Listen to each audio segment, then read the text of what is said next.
Hello बच्चों, how are you? Welcome once again to my YouTube channel. मैं हूं Jaymin सथवारा।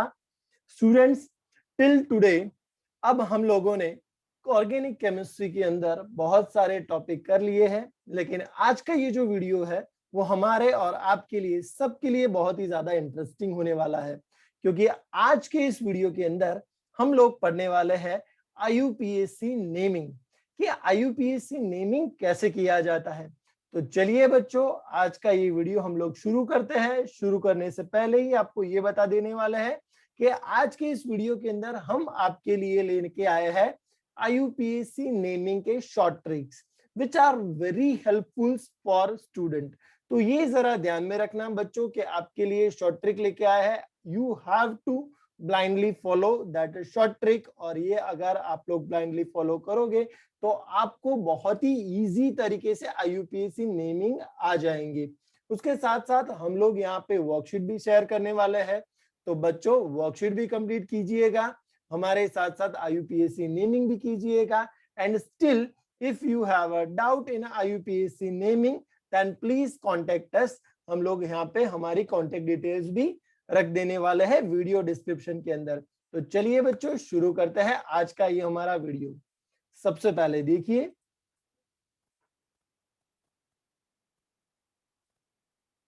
Okay, सबसे पहले हम लोग यहाँ पे शुरू करते हैं बच्चों फंक्शन ग्रुप से कि what is a function group. चलिए तो सबसे पहले हम लोग देख लेते हैं कि फंक्शन ग्रुप क्या होता है। तो फंक्शन ग्रुप यानी कि एन एटम और group of atom which is responsible for chemical characteristics of organic compounds is called functional group. कि कोई भी एक एटम या तो फिर ग्रुप ऑफ एटम जो रिस्पॉन्सिबल है, किसके लिए रिस्पॉन्सिबल है? केमिकल प्रॉपर्टीज के लिए, उसे हम लोग बोलेंगे फंक्शनल ग्रुप। कैसे? चलिए समझते हैं हमारे साथ बच्चों। सबसे पहले ये रहा यहाँ पे मीथेन। मीथेन का अगर हम लोग क्लोरीनेशन करवाएंगे तो क्या होगा बच्चों?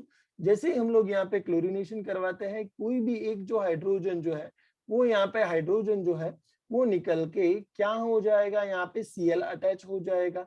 तो हमें क्या मिल जाएगा? हमें मिल जाएगा chloromethane. Now the chemical properties of chloromethane is different from methane.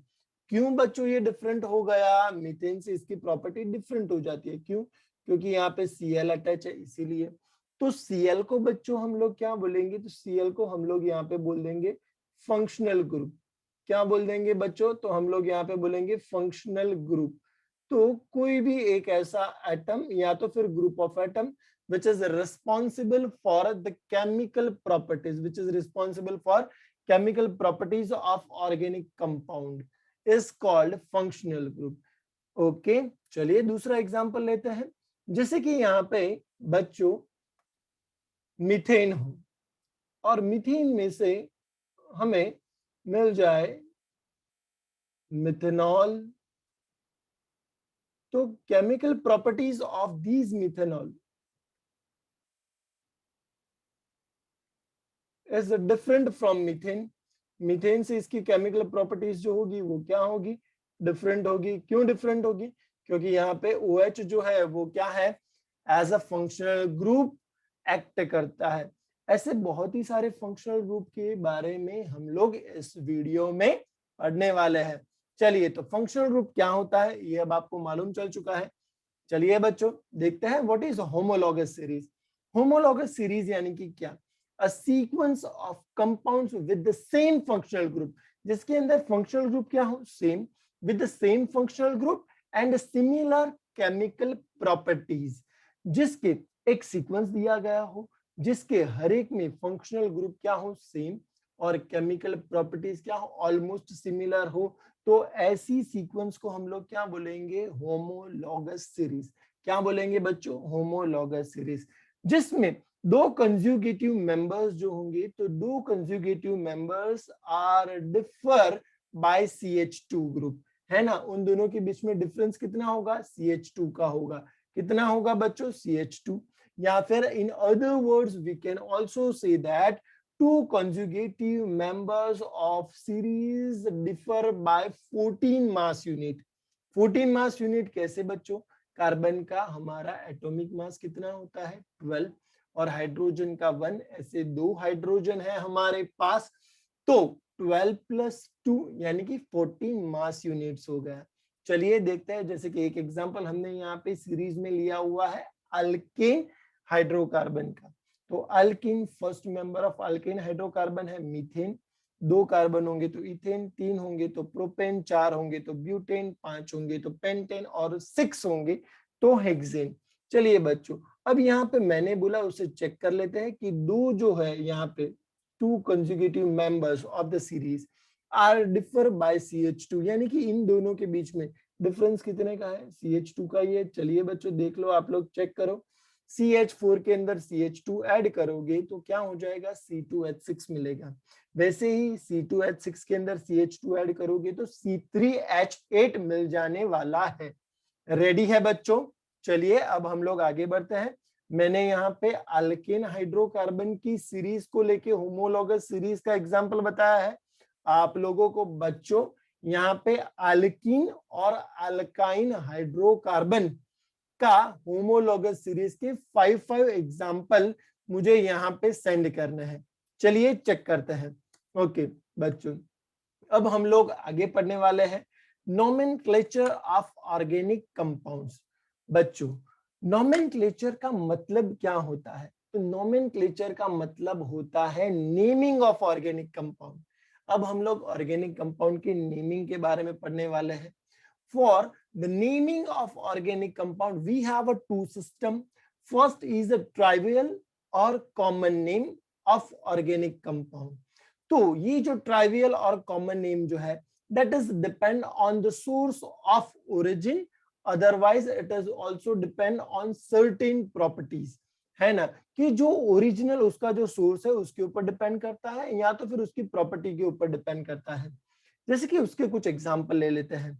Formic acid, तो बच्चों सबसे पहले ये फॉर्मिक एसिड, तो formic acid was obtained from red एंट, और रेड एंट को लैटिन लैंग्वेज में क्या बोलते हैं? तो लैटिन में रेड एंट को बोलते हैं फॉर्मिका, है ना। और फॉर्मिका यानी कि रेड एंट में से जो भी एसिड रिलीज होने वाला है उस एसिड को हम लोग यहाँ पे क्या बोलने वाला है? Formic acid. चलिए बच्चों क्या बोलने वाला है? Formic acid. तो मालूम चल गया ये क्या है, ये है उसका कॉमन नेम। वैसे ही acetic acid derive its name from vinegar, जिसका एसिटम का क्या मतलब होता है? विनेगर। ओके चलिए बच्चों, यूरिया और uric acid have derive their name from urine, कि यूरिन जो होता है उस यूरिन के अंदर क्या प्रेजेंट होता है? उस यूरिन के अंदर urea and uric acid present होते हैं। तो यूरिया में से इनका नाम जो है, यूरिया और यूरिक एसिड, ये जो नाम है वो यूरिन में से रखे गए हुए हैं। अब सेकेंड हम लोग पढ़ते हैं IUPAC नोमेनक्लेचर। तो आप सब लोग मुझे ये पूछोगे कि sir now we have a trivial name और कॉमन नेम, तो what is the necessity of IUPAC name? तो बच्चों जरा सबसे पहले हम लोग ये जान लेते हैं कि what is the necessity of IUPAC name, कि जैसे कि कोई भी एक कंट्री के अंदर कोई भी एक कंपाउंड का नाम अगर रख दिया गया हुआ है कोई भी एक पर्टिकुलर लैंग्वेज पर से, जैसे कि हमने बोला कि लैटिन में रेड एंट को फॉर्मिका बोलते हैं, तो उस नाम को अगर उस लैंग्वेज को दूसरा कोई कंट्री वाला नहीं जानता होगा तो उसके रिलेटेड स्टडी जो है वो उसके लिए क्या होता जाएगा? डिफिकल्ट होता जाएगा। इसीलिए एक यूनियन आगे आया और यूनियन ने क्या बताया कि हम लोग यहाँ पे कुछ रूल्स जो है वो डिसाइड करेंगे and according to that rule हर एक कंपाउंड का नेमिंग होगा। यानी कि ये जो सिस्टम जो है वो वर्ल्ड वाइड है। ओके, यानी कि कोई भी अगर कंट्री के अंदर कोई भी कंपाउंड पे रिसर्च करता है और उसका नाम देता है तो दूसरे कंट्री वाले भी उसकी प्रॉपर्टीज के बारे में आसानी से जान सकते हैं। तो सबसे पहले ऐसे यूनियन का IUPAC का फुल फॉर्म क्या है? तो international union of pure and applied chemistry. Okay, अब बच्चों जरा ध्यान से देखिएगा, बहुत ही सारे बच्चों को यहाँ पे IUPAC नेमिंग के अंदर डाउट्स है, उनके लिए ही ये वीडियो बनाया गया हुआ है। तो सबसे पहले नेम ऑफ ऑर्गेनिक कंपाउंड, आपको एक छोटा सा ट्रिक याद रखना है। कौन से शॉर्ट ट्रिक को फॉलो करके हम लोग IUPAC नेमिंग कर सकते हैं? तो यहाँ पे ये मैंने मेंशन कर दिया है, ये रहा तो सबसे पहले हम लोग क्या करेंगे, तो सबसे पहले आपको ये याद रखना है सेकेंडरी और primary prefix plus word root होता है प्लस प्राइमरी और सेकेंडरी सफिक्स होता है। फिर से बच्चों, सेकेंडरी और primary prefix plus word root plus primary और सेकेंडरी सफिक्स। यहाँ पे यही एक शॉर्ट ट्रिक ध्यान में रखना है। तो सबसे पहले हम लोग पढ़ते हैं वर्ड रूट के बारे में। चलिए बच्चों, वर्ड रूट यानी कि क्या? वर्ड रूट यानी कि पेरेंट चेन के अंदर कितने कार्बन प्रेजेंट है उसे हम लोग बोलते हैं वर्ड रूट। यहाँ पे हम लोग बता भी देते हैं कि number of carbon atoms, number of carbon atoms present in number of carbon atoms present in parent chain, present in parent chain। तो उसे हम लोग बोलेंगे, क्या बोलेंगे उसे? हम लोग बोलेंगे वर्ड रूट। जैसे कि बच्चों यहाँ पे नंबर ऑफ कार्बन एटम है 1, तो आप लोग बोलोगे वर्ड रूट क्या निकलेगा उसका? तो वर्ड रूट निकलेगा मिथ। 2 कार्बन के लिए इथ, 3 कार्बन के लिए प्रॉप, 4 कार्बन के लिए ब्यूट, 5 कार्बन के लिए पेंट, 6 कार्बन के लिए हम लोग यहाँ पे वर्ड रूट यूज करने वाले हैं हेक्स, 7 कार्बन के लिए हेप्ट, 8 कार्बन के लिए ऑक्ट, 9 कार्बन के लिए नॉन, 10 कार्बन के लिए हम लोग यहाँ पे वर्ड रूट यूज करेंगे डेक, 11 कार्बन के लिए अनडेक, 12 कार्बन के लिए डोडेक।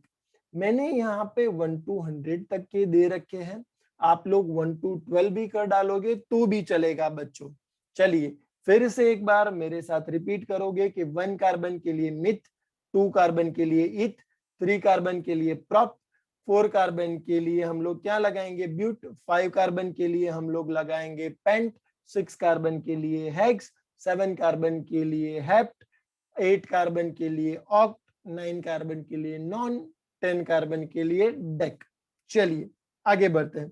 तो वर्ड रूट क्या है ये तो हमें मालूम चल गया है, number of carbon atoms present in parent chain. अब हम लोग बात करते हैं सफिक्स के बारे में। तो we have a 2 type of the suffix. First one is the primary and the second one is your secondary suffix. सबसे पहले बच्चों इस वीडियो में हम लोग प्राइमरी सफिक्स के बारे में बात करेंगे। प्राइमरी सफिक्स यानी कि क्या? जिसके अंदर सेचुरेटेड एंड अनसेचुरेटेड जो होते हैं हाइड्रोकार्बन प्रेजेंट होते हैं। सेचुरेटेड यानी कि क्या? जिसमें कार्बन जो है वो दूसरे कार्बन के साथ सिंगल बॉन्ड से अटैच हो। तो हम लोग सफिक्स कौन सा लगाएंगे? एन। जैसे कि एग्जांपल से आप लोगों को समझाता है बच्चों। यहाँ पे एक एग्जांपल लिया गया हुआ है CH3 और सिंगल बॉन्ड है CH3।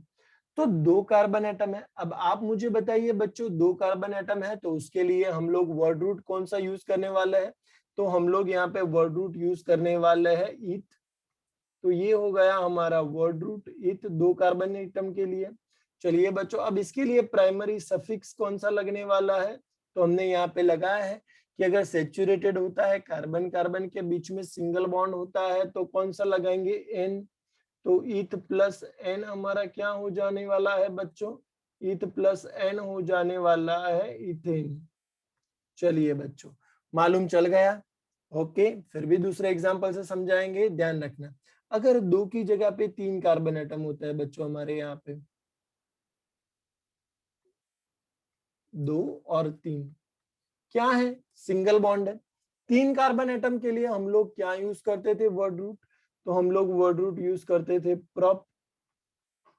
चलिए, और सफिक्स कौन सा यूज करेंगे? सिंगल बॉन्ड है तो सफिक्स हम लोग यूज कर लेंगे एन।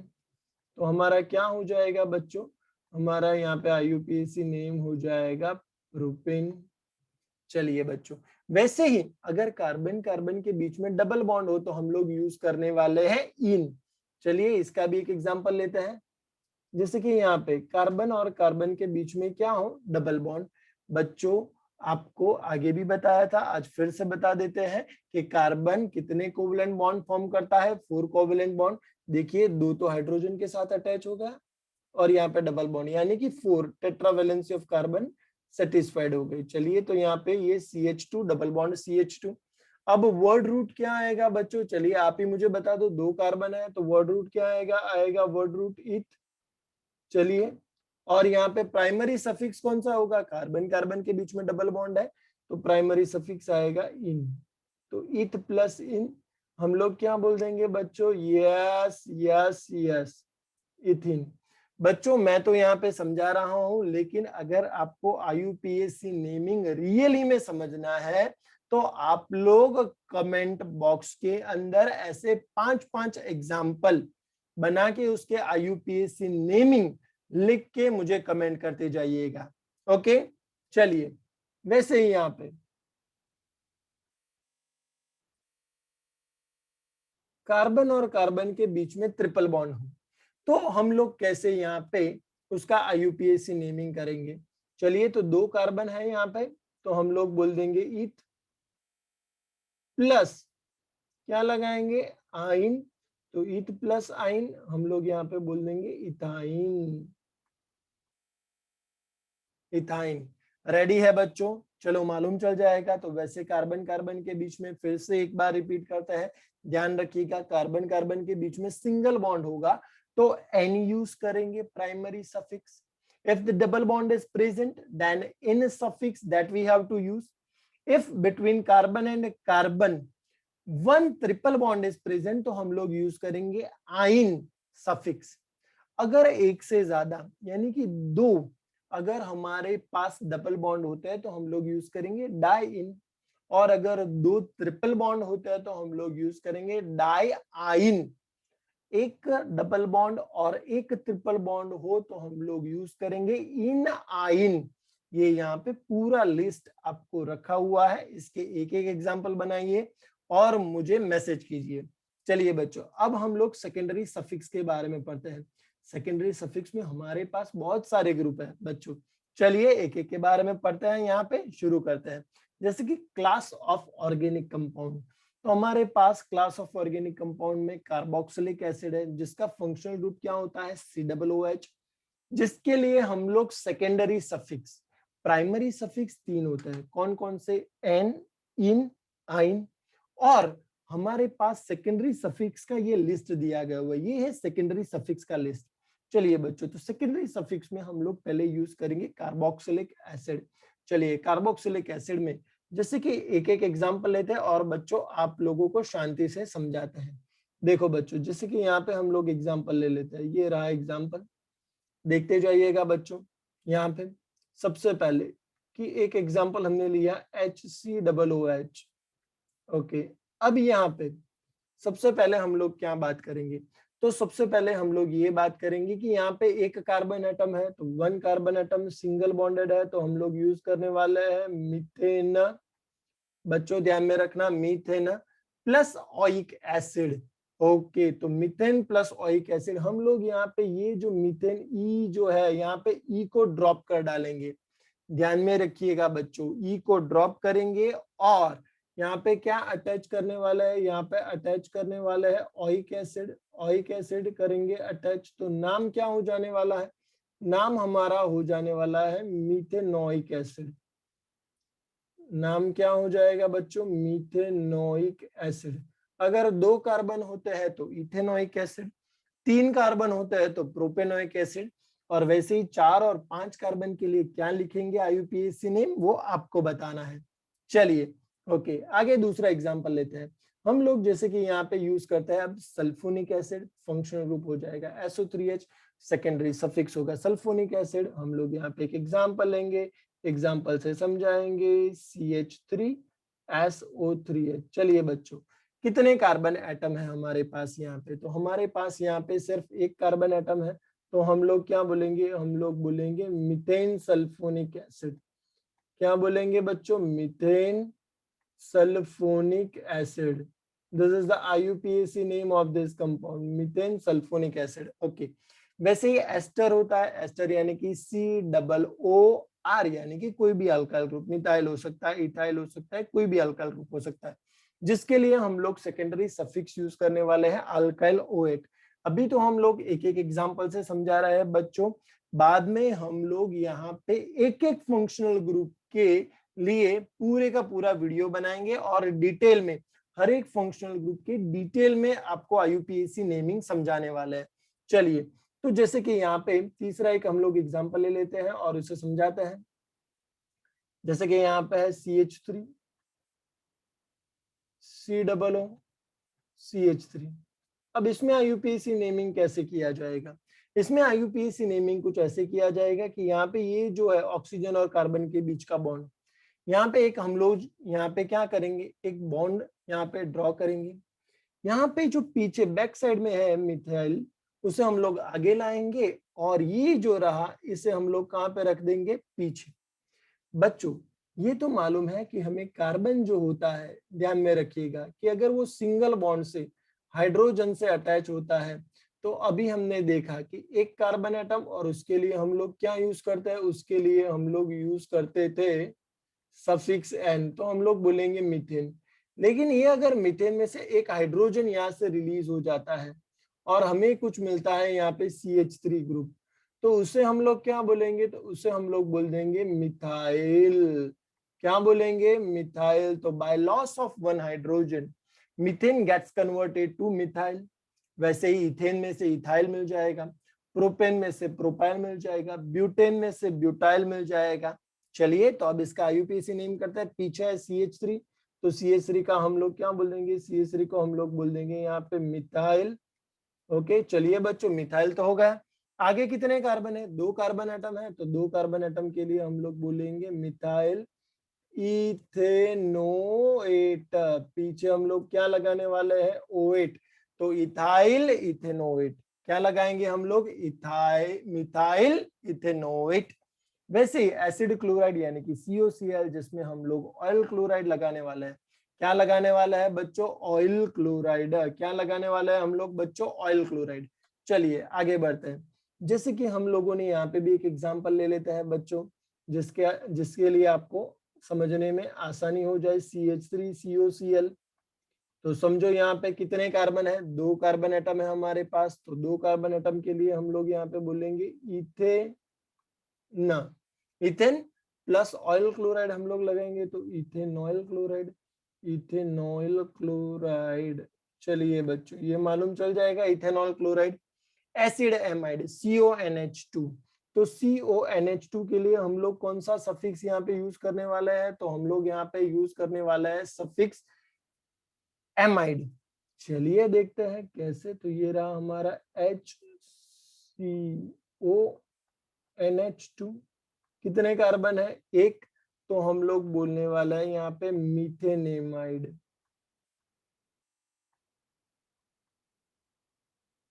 मीथेनेमाइड। वैसे ही बच्चों यहाँ पे नाइट्राइल ग्रुप CN के लिए हम लोग लगाने वाला है सफिक्स नाइट्राइल। अल्डिहाइड CHO के लिए हम लोग लगाने वाला है सफिक्स आल। कीटोन के लिए CO के लिए हम लोग लगाने वाला है suffix own. Alcohol OH group के लिए सफिक्स क्या लगता है, OL, ऑल। थायोल के लिए SH होता है, जिसके लिए सफिक्स हमारा लगता है थायोल। और अमाइन, जो कि हो सकता है प्राइमरी, सेकेंडरी या तो फिर टर्शरी, हर एक के लिए हम लोग लगाएंगे अमाइन सफिक्स। ये तो बात हो गई सफिक्स की। अब हम लोग बच्चों पढ़ते हैं यहाँ पे प्रीफिक्स के बारे में। चलिए तो सबसे पहले prefix, we have a 2 type of the prefix. Which 2 type of the prefix, first one is called your primary prefix, और दूसरा जो आएगा वो होगा सेकेंडरी प्रीफिक्स। प्राइमरी प्रीफिक्स किसके लिए यूज करते हैं, तो here we use primary prefix for cyclic compound. Cyclic compound के लिए ही प्राइमरी प्रीफिक्स यूज किया जा सकता है। जैसे कि कैसे बच्चों, समझ लो यहाँ पे हमारे पास है ये वाला, कितने यहाँ पे कार्बन एटम होंगे जंक्शन पे, ये हमने बॉन्ड लाइन स्ट्रक्चर में भी देखा हुआ है। देखो जरा, 1 2 3 4 5। ओके, तो ये हमारा प्राइमरी प्रीफिक्स क्या है, प्राइमरी प्रीफिक्स है साइक्लो। 5 कार्बन एटम आता है तो हम लोग बोलेंगे पेंट। हर कोई कार्बन एटम दूसरे कार्बन से सिंगल बॉन्ड से अटैच है, दिखाई दे रहा है, ये रहा बच्चों, सिंगल बॉन्ड से ये अटैच है। तो इसीलिए हम लोग यहाँ पे क्या लगाने वाला है, तो इसीलिए हम लोग यहाँ पे लगाने वाले हैं N। तो हो जाएगा cyclo plus word root pent plus primary suffix N, पूरा नाम हो जाएगा साइक्लोपेंटेन। वैसे ही यहाँ पे बच्चों कितने हैं जंक्शन, 1 2 3 4, तो साइक्लो 4 कार्बन के लिए हमारा हो जाएगा ब्यूट, प्लस हर कोई कार्बन एटम दूसरे कार्बन एटम के साथ सिंगल बॉन्ड से अटैच है। कैसे अटैच है बच्चों, सिंगल बॉन्ड से, तो हम लोग लगाएंगे क्या, हम लोग लगाएंगे N, तो हो जाएगा साइक्लोब्यूटेन। वैसे ही अगर 6 कार्बन अटैच होंगे तो हम लोग बोलेंगे साइक्लोहेक्सेन, लेकिन अगर उसमें भी डबल बॉन्ड प्रेजेंट होंगे तो हमारा सिर्फ प्राइमरी सफिक्स चेंज होगा। चलिए बच्चों, तो हम लोग बोलेंगे क्या, बोलेंगे साइक्लो जो प्राइमरी सफिक्स प्रीफिक्स है, प्लस हेक्स जो वर्ड रूट है, 6 कार्बन एटम जो वर्ड रूट है, ओके, और इन यानी कि डबल बॉन्ड है तो हम लोग इन लगाएंगे, तो नाम हो जाएगा साइक्लोहेक्सीन। अब हम लोग बात करेंगे सेकेंडरी प्रीफिक्स के बारे में। बच्चों सेकेंडरी प्रीफिक्स का यहाँ पे मैंने सब्स्टिट्यूएंट ग्रुप रखे, जैसे कि एफ के लिए हम लोग कौन सा प्रीफिक्स यूज करेंगे, फ्लोरो, Cl के लिए क्लोरो, Br के लिए ब्रोमो, I के लिए आयोडो, NO2 के लिए नाइट्रो, NO के लिए नाइट्रोसो, N2 के लिए डायजो, मिथाइल प्लस ऑक्सीजन, जिसे हम लोग बोलेंगे मिथॉक्सी ग्रुप, ओके, जिसका शॉर्ट फॉर्म होता है OMe, ओके, इथॉक्सी ग्रुप जिसके लिए शॉर्ट फॉर्म होता है OET। ध्यान में रखना बच्चों, ये एज ए सब्स्टिट्यूएंट यूज करेंगे, कैसे अभी बताते हैं। Methyl CH3 group, ethyl C2H5 group, यहाँ पे प्रोपाइल यानी कि क्या हो जाएगा, तो प्रोपाइल यानी कि CH2 CH2 CH3 ग्रुप, ये हम लोग यूज करेंगे एज ए सब्स्टिट्यूएंट। ओके, चलिए बच्चों, जैसे कि एग्जांपल लेके समझते हैं। ये हमारा CH3F, तो CH3F जिसके अंदर F हमारा है सेकेंड प्रीफिक्स, तो आगे हमने शॉर्ट ट्रिक बताया था जिसमें पहले आता है सेकेंडरी प्रीफिक्स प्लस आता है वर्ड रूट। चलिए बच्चों, तो सेकेंडरी प्रीफिक्स हमारा हो जाएगा CH3F, तो जिसके अंदर हम लोग सेकेंडरी प्रीफिक्स यहाँ पे लिख डालेंगे। सबसे पहले क्या लिखेंगे, तो F यानी कि क्या हो जाएगा, F यानी कि फ्लोरो, जो कि हमारा है secondary prefix plus word root. कितने कार्बन है बच्चों, तो यहाँ पे कार्बन एटम है एक ही, तो हम लोग लगाएंगे मिथ, ओके, और फिर उसके बाद हम लोग लगाएंगे यहाँ पे सफिक्स। तो सफिक्स हमारा कौन सा हो जाने वाला है, तो सफिक्स हो जाएगा N, तो सफिक्स हो जाएगा N यानी कि हम लोग मिथ प्लस N, तो हम लोग बोलेंगे फ्लोरोमीथेन। पूरा नाम क्या हो जाएगा बच्चों, तो पूरा नाम हो जाएगा हमारा, IUPAC name is your fluoromethane. चलिए, वैसे ही बच्चों अगर यहाँ पे CH3Cl, 2 कार्बन एटम के लिए देख लेते हैं। चलिए बच्चों, CH3CH2Cl लगाया हो, तो अब हम लोग क्या यूज करेंगे, तो Cl लगाया है तो सेकेंडरी प्रीफिक्स क्या हो जाएगा, क्लोरो होता जाएगा, ओके। कितने कार्बन एटम है, तो 2 कार्बन एटम है, तो हमारे पास क्या हो जाएगा, इथ, प्लस सफिक्स कौन सा लगेगा, तो कार्बन एटम दूसरे कार्बन एटम के साथ सिंगल बॉन्ड से अटैच है तो N लगेगा, तो हम लोग बोलेंगे क्लोरोइथेन।